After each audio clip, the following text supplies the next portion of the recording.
The Green Bay Packers have some big needs heading into the 2026 NFL Draft, but how deep is the draft at those positions? We're going to talk about that on today's episode of the Daily Packers Post. I'm Gil Martin. Welcome to today's episode of the Daily Packers Post, where we bring you in-depth videos on your Green Bay Packers. We have new episodes dropping every day, Monday through Friday, so hit the like button and subscribe so you never miss an episode. You can also visit our website at thepackerspost.com for in-depth articles on your Green Bay Packers. Today, we break down how deep the draft is at the Packers' four biggest positions of need, and keeping in mind that the Packers do not have a first-round pick in this draft, so the depth starts really at the second and third round and then goes from there. And, the fact that there's a stud player at a position of need for the Packers who's definitely going in the first 20 picks isn't going to help them unless they make a big trade. So at number 4 is edge rusher. And this is clearly a need. Rashawn Gary traded to Dallas. Kingsley Enagbare, now a New York Jet after leaving in free agency. We also know that Micah Parsons is likely to miss the first 3 or 4 games of the regular season as he rehabs from his torn ACL. So, Lucas Van Ness steps in as one starter, but what is Brian Gutekunst going to do to have someone start opposite Van Ness over the first 3 or 4 games, and then going from there, once Micah Parsons comes back, how do you handle the depth? Right now, you got 4 players with depth, but none of them have a lot of experience. You have Barron Sorrell, Colin Oliver, Brenton Cox Jr., and Aaron Mosby as the main guys on the depth chart.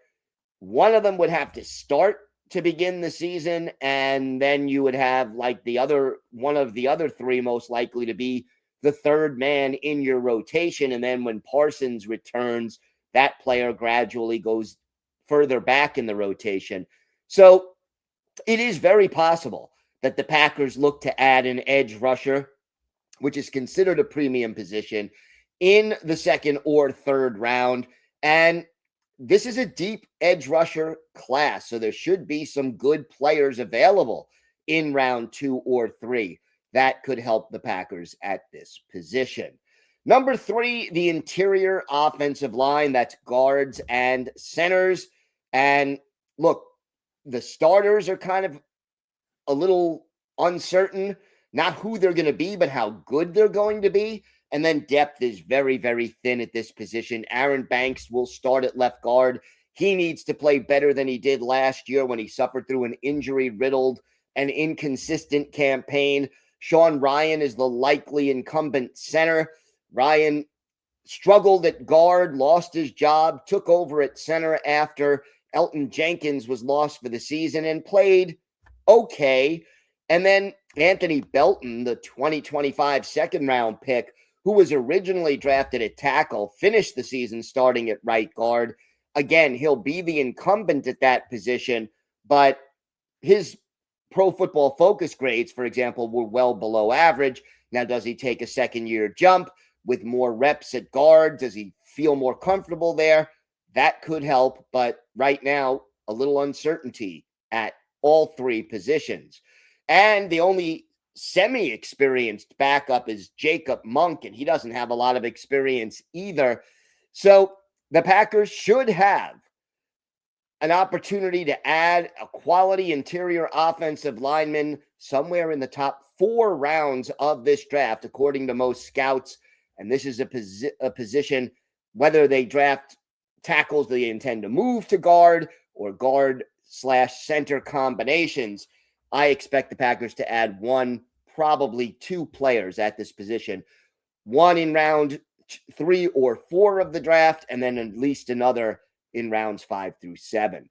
Number 2, nose tackle. This is a need. Jonathan Gannon, the new defensive coordinator, switching to a 3-4 base. Jeff Hafley played a 4-3 base, and that requires different body types along the defensive line. The Packers do have some defensive tackles, Devontae Wyatt, Javon Hargrave, Carl Brooks, but they're more penetrating pass rush types. The only pure nose tackle on the roster right now, Nazir Stackhouse, who didn't see a lot of action, only 19% of defensive snaps in the games he played as a rookie, the undrafted free agent out of Georgia. Didn't grade out very well according to PFF. He'll need to take a step forward, but you need depth here, and don't be surprised if the Packers add at least one player here, most likely on day 3 of the draft. There is no early round talent at nose tackle, but if you're just looking for a guy who's going to play, let's say 20, 25% of snaps and be a run stuffer, there should be several of them available in the later rounds of the draft. If you want someone who could also get after the passer a little bit, you got to think of round 2 or round 3. And at cornerback, which is the final need we're going to address, well, there's short-term need and a long-term need. Nate Hobbs gone. They signed Benjamin St-Juste. He's going to compete with Carrington Valentine and then Keyshawn Nixon, who's really better suited to be a second cornerback, is the returning CB1. And right now, you only have St-Juste under contract for 2027, and that even creates more of a need. Like, you may not need this player you draft early in 2026 to start as a rookie, but by 2027, you need him to be ready unless the Packers do re-sign Valentine or Nixon.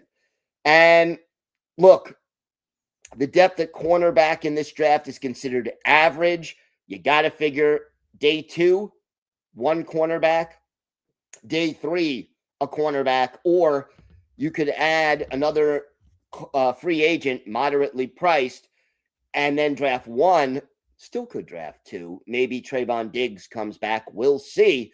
But that's where all of these 4 major needs fall right now as far as the Green Bay Packers draft needs are concerned. Visit our website at thepackerspost.com for in-depth articles on the Packers.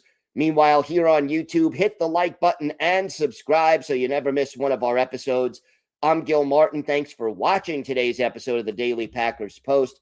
Have a great day, and of course, go Pack Go.